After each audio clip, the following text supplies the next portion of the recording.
guys, we're still at Trailguide to the body and spine and thorax, and this time we're at page 195. Looking at the posterior view here, please watch the other posterior and anterior view so that it will make sense. Okay, so the lateral flexion again.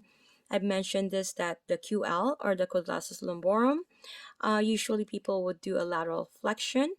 But what it's doing is you need to make to stretch this because this will be a hypertonic. A lot of people are doing a lot of lateral flexion at the gym, which is um, putting a lot of pressure and hypertonicity in the quadratus lumboris more so. And it is a deep muscle, right? It's really hard to palpate unless you know you're skilled or you know the technique. Okay, so that needs to be stretched, that needs to be released, otherwise it's going to create pain in the lower back. Okay, just a quick FYI.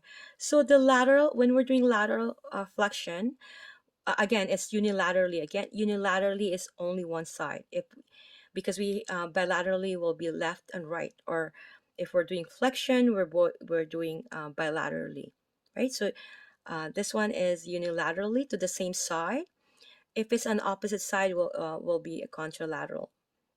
Okay, so we have the iliocostalis, we have the external oblique, and of course the internal oblique. We have the longissimus and the QL, and we also have the intertransversary and spinalis, and again the latissimus dorsi, and this psoas major could be assisting.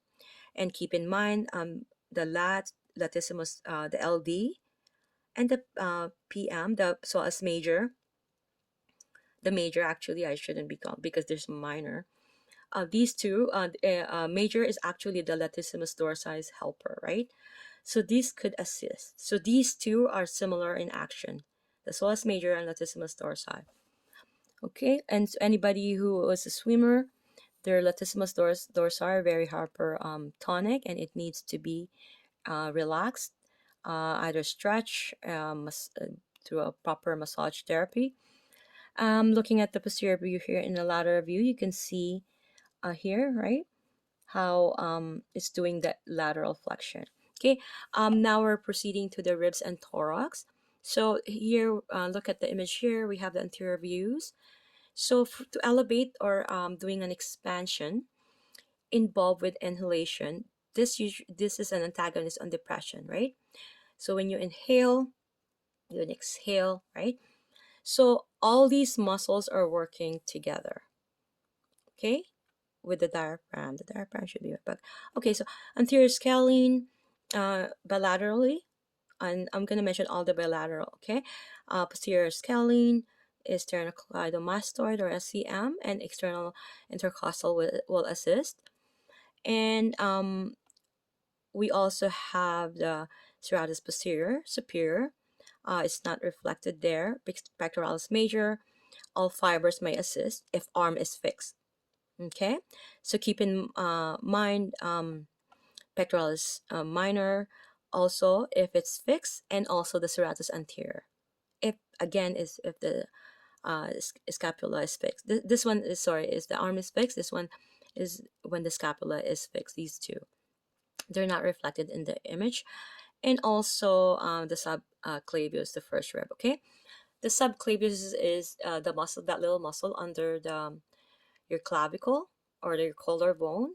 It's really painful to release that. You need a proper therapist, and it's going to not be fun, but it's going to have a release in your breathing, all of that. It will give you that proper movement, like that movement of your ribs. Okay, looking at the again anterior view.